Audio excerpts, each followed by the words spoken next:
우리가 하나님의 말씀 성경을 대할 때에 놓쳐버리기 쉬운 사실 한 가지가 있습니다. 그러니까 한 문장에서 다음 문장, 한 장에서 다음 장으로 넘어갈 때 때로는 많은 시간이 지나고 있다라고 하는 사실을 놓쳐버리게 된다는 거예요. 물론 하나님의 역사는 한순간에 일어나는 것은 사실입니다. 그런데 그 이전에 믿음으로 기다리는 오랜 기다림의 시간이 있다라고 하는 것을 전제하고 있습니다. 그래서 때로는 한 장이 넘어가지만 수십 년의 시간이 흐를 때가 있습니다. 처음 책에서 다음 책으로 넘어가지만 그 책과 책 사이에 수백 년의 시간이 흐르고 있다라고 하는 사실을 전제하고 있는데 우리는 성경을 대하면서 이 사실을 망각할 때가 있습니다. 한번 예를 들어보죠. 창세기 50장에는 야곱이 죽어 장사 지내는 이야기가 기록되어지고 있습니다. 창세기 50장이 끝나면 출애굽기 1장으로 이어지고 있습니다. 그 사이 이스라엘 백성들은 출애굽을 위하여 기도하고 간구하기 시작하였다는 사실을 말씀은 기록하고 있습니다. 그러니까 연대적으로 생각해 보면 창세기 50장과 출애굽의 역사가 시작되는 출애굽기 3장 사이에는 430년의 시간이 흐르고 있다는 사실을 우리에게 알려주고 있습니다. 그저 한 장 넘어가고 다음 책으로 넘어가는 것이 아니라 거기에는 긴 너무나도 오랜 기다림의 시간이 담겨져 있다는 사실을 우리에게 이야기하고 있습니다. 책 한 장을 넘기는 순간에 수십 년의 시간이 흐릅니다.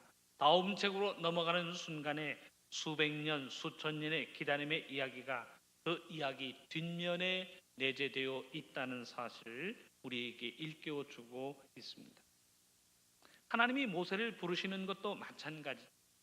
출애굽기 2장 1절에서 마지막 25절까지의 말씀에 보면 하나님께서 모세를 부르시고 계시는 이야기가 기록되어져 있습니다. 그런데 출애굽기 2장 1절에서 25절까지 80년의 세월이 지나고 있습니다. 출애굽기 2장인 그 한 장의 이야기 속에 80년 모세의 인생사가 축약되어져 있는 것입니다. 출애굽기 2장 23절에 보면 이런 표현이 등장합니다. 여러 해 후에 애굽 왕은 죽었고 그 짧은 표현 속에 40년의 시간이 흐르고 있다는 사실을 우리에게 알려주고 있습니다. 사랑하는 성도 여러분, 무슨 이야기인가요? 우리가 하나님의 역사를 생각하고 하나님의 역사를 이야기할 때에 분명히 기억해야 할 것이 있습니다. 하나님의 역사는 순간에 나타나는 초치기 혹은 당일치기의 개념으로 하고 우리의 삶 속에 나타나는 것이 아니라는 사실. 이미 거기에는 오랜 기다림의 시간이 담겨져 있습니다. 오랜 세월 속에서도 흔들리지 않고 기도하는 그 인내의 기다림 끝에 하나님의 역사로 이어진다는 사실을 우리는 기억해야 하는 것입니다. 우리가 기다리고 있는 예수님의 탄생도 마찬가지. 아무런 계획 없다가 어느 순간에 예수님의 탄생이 이어지고 있는 것이 아닙니다. 하나님의 예언의 말씀을 보면 이미 하나님께서 이 땅 위에 예수 그리스도의 탄생을 예언하고 예고하고 계십니다. 이사야 9장 6절의 말씀은 이렇게 기록합니다. 이는 한 아기가 우리에게 낳고 한 아들을 우리에게 주신 바 되었는데 그의 어깨에는 정사를 메었고 그의 이름은 기묘자라 모사라 전능하신 하나님이라 영존하시는 아버지라 평강의 왕이라 할 것입니다. 한 아기가 등장하는데 평강의 왕으로 우리의 삶 속에 등장한다라고 하는 사실을 미리 예언하고 있습니다. 이사야 7장 14절의 말씀도 보라 처녀가 잉태하여 아들을 낳을 것이요 그의 이름을 임마누엘이라 하리라. 이미 하나님께서 이 모든 예언의 말씀을 남기고 계십니다. 예수님 탄생 이전에 아기 예수 등장과 함께 아기 예수께서 우리에게 주실 구원의 아름다움을 이미 예언하고 있습니다. 그런데 연대로 따져보면 이 예언의 말씀들은 주전 8세기 적어도 700년 전에 언급되어지고 있다는 사실을 우리는 기억해야 합니다. 하나님께서 예언의 말씀을 주신 이후에 그 다음 날 혹은 그 다음 해에 아기 예수께서 탄생하고 계신 것이 아닙니다. 말씀이 주어지고 난 이후에 수백 년의 시간을 믿음으로 기다립니다. 그 수백 년의 시간 속에서 믿음이 흐트러지지 아니하고 믿음으로 기다린 결과 하나님의 때가 이름에 예수 그리스도께서 이 땅에 탄생하고 계십니다. 사랑하는 성도 여러분, 이런 사실은 우리들의 믿음 생활에 있어서 기다린다라고 하는 그 기다림이 얼마나 중요한 의미를 갖는가 우리에게 가르치고 있습니다. 기다림 후에 열매가 주어지는 것이 참고 인내함도 기다림의 모습임을 우리는 잘 알고 있습니다.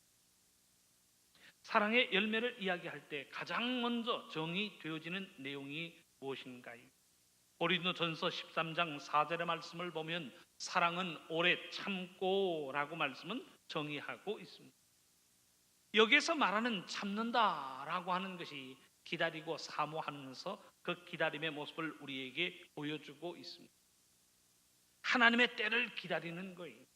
우리의 삶 속에 나타날 하나님의 섭리를요 믿음으로 기다리는 거예요. 하나님의 때가 이름에 열매가 주어지고 하나님의 때가 이름에 아름다운 결실이 주어지는 그 순간을 바라보며 참고 인내하는 것이 그리스도인들이 이루어야 할 기다림의 모습인 것입니다. 분명 믿음 생활이라고 하는 것은 하나님의 때를 기다릴 줄 아는 믿음의 모습을 우리에게 요구하고 있습니다. 기다릴 줄 모르는 사람은요 믿음이 없는 사람이라고 이야기할 수 있습니다. 씨를 뿌리면서 가을의 추수를 기다리지 못하는 사람, 우물가에 가서 숭늉을 찾는 사람이 기다리지 못하는 사람이라고 이야기할 수 있습니다. 이런 조급한 사람이 하나님의 은혜를 받지 못하는 이유가 무엇인가요? 기다리지 못하고 난리법석을 치다가 결국은 믿음의 길을 버릴 뿐이라는 사실을 우리에게 보여주고 있습니다. 믿음을 다른 말로 표현한다면 기다림의 삶이라고 이야기할 수 있습니다. 하나님의 때를 기다립니다. 하나님께서 이루어지실 하나님의 이적과 기사를 믿음으로 바라보며 믿음으로 기다립니다. 하나님의 약속이 이루어짐을 믿고 기다림으로 그 하나님의 때를 기다릴 줄 아는 삶이 곧 믿음의 삶인 것입니다. 우리가 지금 살아가는 모든 삶도 예수 그리스도 재림의 순간을 기다리는 것 아닌가요? 그때가 분명히 있고 그때가 분명히 우리의 삶 속에 나타난다라고 하는 사실을 믿고 우리는 예수 그리스도의 재림의 순간을 기다리고 있습니다. 그때가 이름해 하나님의 구원이 우리의 삶에 온전히 이루어진다는 것을 믿고 그 하나님의 때를 기다리고 있습니다. 그러니 믿음은 이 하나님의 때를 기다리는 기다림의 삶이라고 이야기할 수 있습니다. 오늘 본문에 보면 미가 예언자는 장차 일어날 그리스도의 탄생을 예언하고 있습니다. 본문 2절의 말씀을 현대일의 성경으로 보면 말씀은 이렇게 기록합니다. 여호와께서 말씀하신다. 베들레헴 에브라다야, 너는 유다에서 가장 작은 마을 중에 하나이지만 너에게서 이스라엘을 다스릴 자가 나올 것이다. 그는 영원전부터 있는 자이다. 말씀은 기록하고 있습니다. 사랑하는 성도 여러분, 미가 예언자가 누구인가요? 우리가 알기는 미가 예언자는 이사야 예언자와 같은 시대에 예언의 말씀을 남기고 있는 예언자로 알려지고 있습니다. 성서학자들은 이 미가 예언자가 남유다 왕국에서 활동한 예언자로서 요담 왕, 아스 왕, 히스기야 왕 때에 예언 활동을 하면서 예언의 말씀을 남긴 것으로 이야기하고 있습니다. 연대로 따져보면 주전 740년에서 720년까지를 추정할 수 있습니다. 그러니까 적어도 예수님 탄생 700년 전에 이 예언의 말씀을 남기고 있습니다.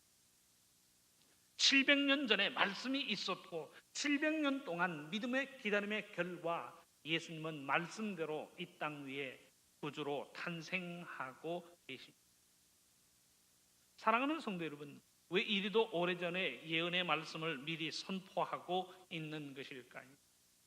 이사야 선지자와 또한 미가 선지자만이 아니지요. 유다의 마지막 예언자로 활동한 사람이 말라기 선지자입니다. 그의 활동 시기가 주전 430년 전으로 추정되어지고 있습니다. 구약의 시대가 끝나고 신약의 시대가 마감되는 그 중간을 신구약 중간사라고 이야기를 합니다. 그런데 이 계획의 시간만 생각해 보아도 400년이 넘는 시간들이 신약과 구약 사이에 존재하고 있습니다. 마지막 말라기 선지자가 예언한 이후 400년의 시간이 지나서 예수 그리스도는 탄생하고 계십니다. 400년 후에 예수님께서 탄생하신다라고 하는 시간과 때를 알고 기다린 것 아니지요. 그 시간과 때를 알지 못하면서 기다리고 있습니다. 하나님의 말씀이 주어짐에 이 말씀대로 예수님이 탄생하시고 예수님이 우리의 삶 속에 등장할 것이라 라고 하는 믿음으로 기다리고 소망을 가지고 기다립니다. 그 긴 기다림의 시간의 결과 예수님은 이 땅에 구주로 탄생하고 계십니다. 저는 말씀을 인용해서 이렇게 전하고 싶습니다. 하나님이 우리들의 믿음을 시험하여 보실 때에 기다림을 가지고 시험하여 보십니다. 믿음을 가지고 하나님의 때를 기다리는 자에게 하나님은 복을 주십니다. 그러나 기다리지 못하는 자들은 하나님의 복을 체험하지 못하도록 하나님의 복을 감추신다는 사실 우리는 기억해야 합니다. 믿음을 가지고 기다리는 사람들은 하나님의 때가 이름에 그 하나님의 은혜로 옷 입을 수 있도록 하나님은 섭리하고 계십니다. 약속은 반드시 이루어진다라고 하는 믿음으로 기다립니다.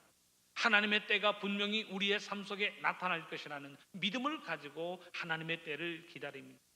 믿음으로 기다린 결과 기다린 모든 사람들에게 하나님은 하나님의 은혜로 옷 입혀 주십니다.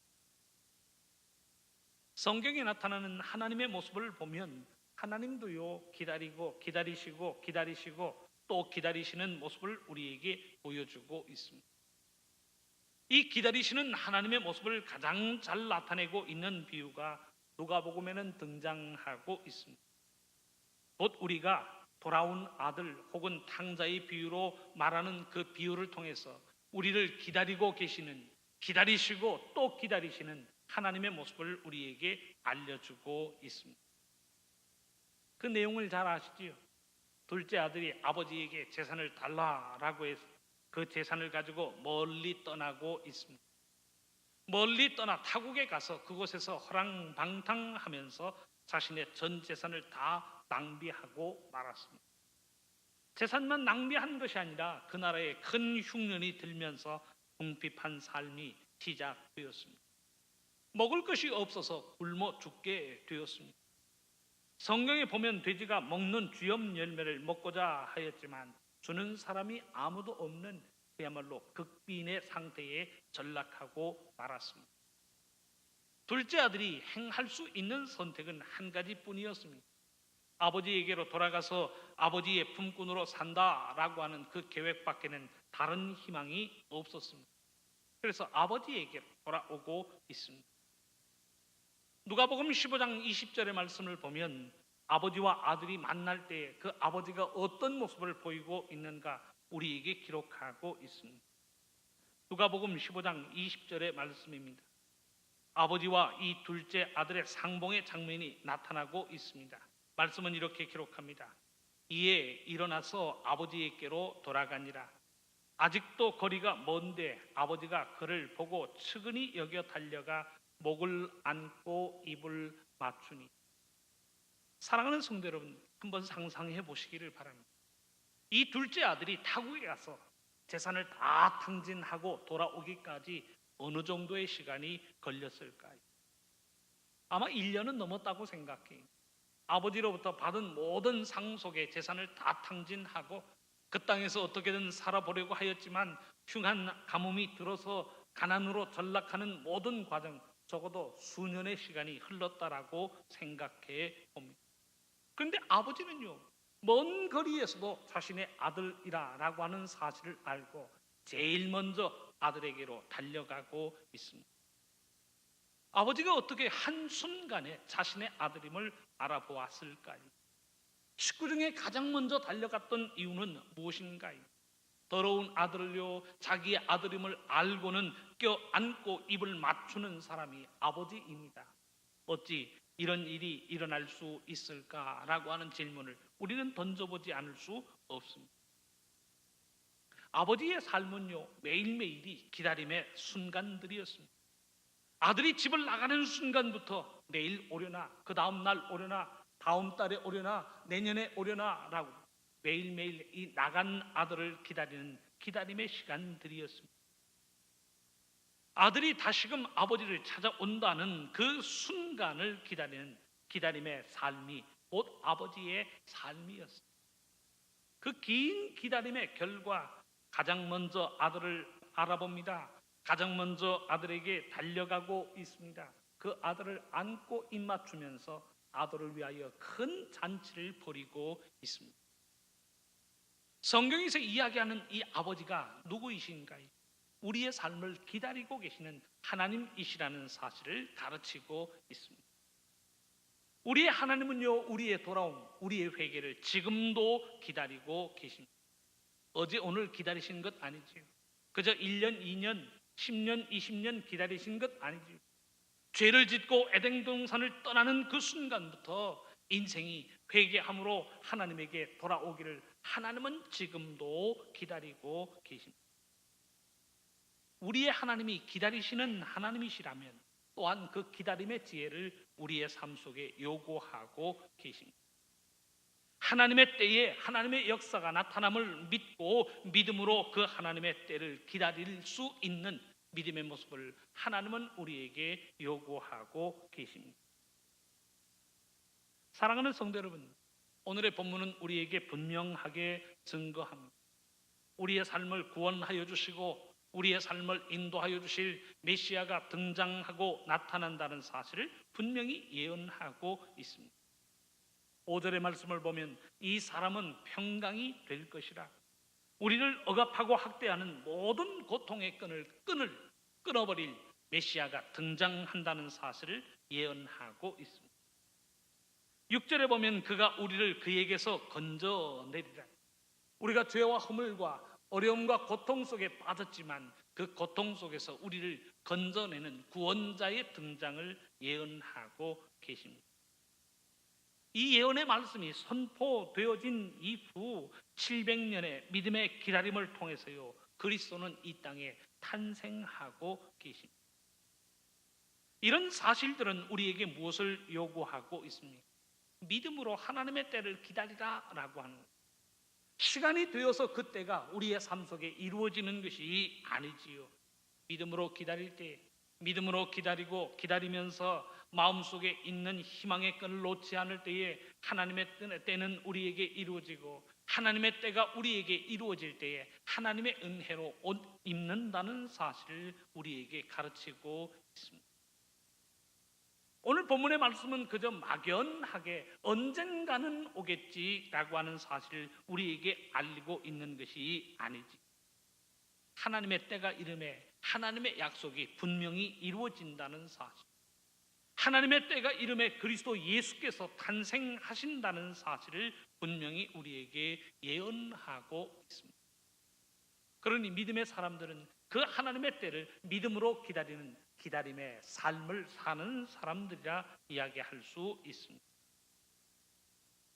사랑하는 성도 여러분, 우리는 누가복음에 보면 믿음으로 하나님의 때를 기다리는 실제적인 인물들을 찾아보게 됩니다. 누가복음 2장에 보면 시므온과 안나라고 하는 사람이 등장하는데 이 두 사람이요, 오랜 기다림 끝에 예수 그리스도를 만나고 있는 하나님의 복을 누리고 있습니다.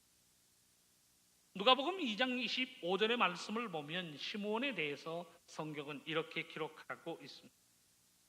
예루살렘에 시몬이라 하는 사람이 있으니 이 사람은 의롭고 경건하여 이스라엘의 위로를 기다리는 자라. 성령이 그 위에 계시더라. 말씀은 기록하고 있습니다. 현대인의 성경으로 제가 다시 한번 봉독해 드립니다.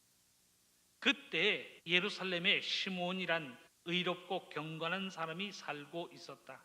그는 함께 계신 성령님으로부터 살아서 그리스도를 배울 것이라는 계시를 받고 이스라엘의 위로가 되실 그분을 간절히 기다리고 있었다. 말씀은 기록하고 있습니다.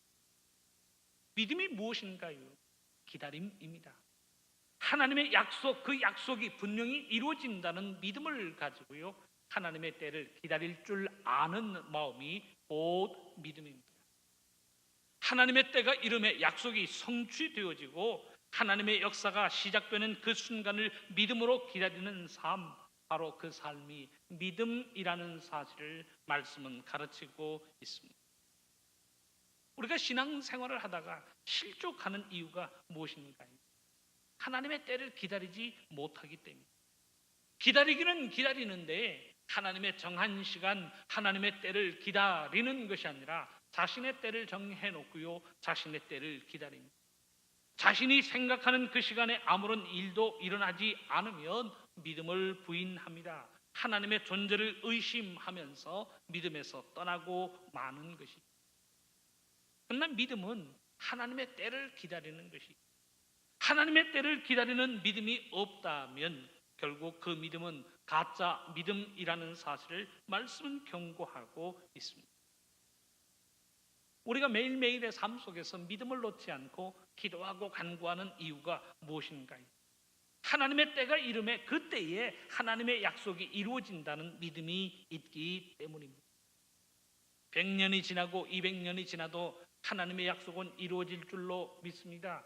1000년이 지나고 2000년이 지나도 하나님의 때가 이름에 하나님의 약속이 이루어질 줄로 믿습니다. 그 하나님의 때를 기다리는 믿음이 곧 성경이 우리에게 권면하는 믿음의 삶의 모습인 것입니다. 그래서 이사야 30장 18절 말씀은 이렇게 선포합니다. 대저 여호와는 정의의 하나님이십니다. 그를 기다리는 자마다 복이 있도다. 아멘. 하나님의 말씀입니다. 사랑하는 성도 여러분, 오늘부터 우리는 교회에서 대림절의 시간을 시작하고 있습니다. 대림이라고 하는 말이 예수 그리스도의 강림을 기다린다라고 하는 의미를 담고 있습니다. 그래서 4주간의 이 대림절이 끝나면 바로 성탄절로 이어지는 그런 교회력을 우리 교회는 가지고 있습니다. 그러니까 이 대림절의 시간은 예수님의 탄생의 순간을 손꼽아 기다리면서 기도로 준비하는 시간들이 우리가 지금 지내고 있는 이 대림절의 의미가 되는 것입니다. 예수님이 탄생하신 12월 25일 이전 4주간의 시간을 대림절의 시간으로 정하여 놓고 기도하고 간구하면서 예언의 말씀들을 마음속에 새기면서 우리는 예수님 탄생의 순간을 맞이하게 됩니다. 이 대림절의 시간들은 그저 시간적으로 성탄절을 맞이하기 위해서 그 전 4주간을 시간으로만 정해놓은 절기가 아닌 것입니다. 오히려 그리스도의 탄생을 기도함으로 준비하고 기도함으로 기다리는 절기가 우리가 지금 맞이하고 있는 이 대림절의 시간들인 것입니다. 이 아름다운 대림절의 시간에 믿음으로 예수 그리스도 탄생의 순간을 기다리는 우리들의 삶이 될 수 있기를 바랍니다. 예수님의 십자가를 마음속에 그리면서 예수님의 탄생을 기다리는 이 대림절의 시간들이 되어야 할 줄로 믿습니다. 구주로 등장하시는 예수님을 믿음으로 준비하고 믿음으로 기다리는 우리들의 대림절의 시간들이 될 수 있어야 합니다. 그저 날짜로만 맞이하는 12월 25일이라면 성탄의 의미가 무슨 의미가 있겠습니까? 날짜가 되어서 맞이하는 성탄절은 인간의 절기에 불과한 것이지요. 믿음으로 그 순간을 기다리고 기도함으로 그 순간을 준비할 때의 성탄의 의미는 우리의 삶 속에 믿음의 아름다운 결실을 가져다 주는 것입니다. 믿음으로 예수님 탄생의 때를 기다리는 우리들의 삶이 될 수 있기를 바랍니다. 믿음으로 기다리고 기도함으로 기다리는 우리들의 삶 속에 하나님께서 구원과 기쁨의 아름다운 은혜로 옷 입혀 주실 줄로 믿습니다. 이 아름다운 은혜로 옷 입는 우리 모두의 삶이 될 수 있기를 주님의 이름으로 축원합니다.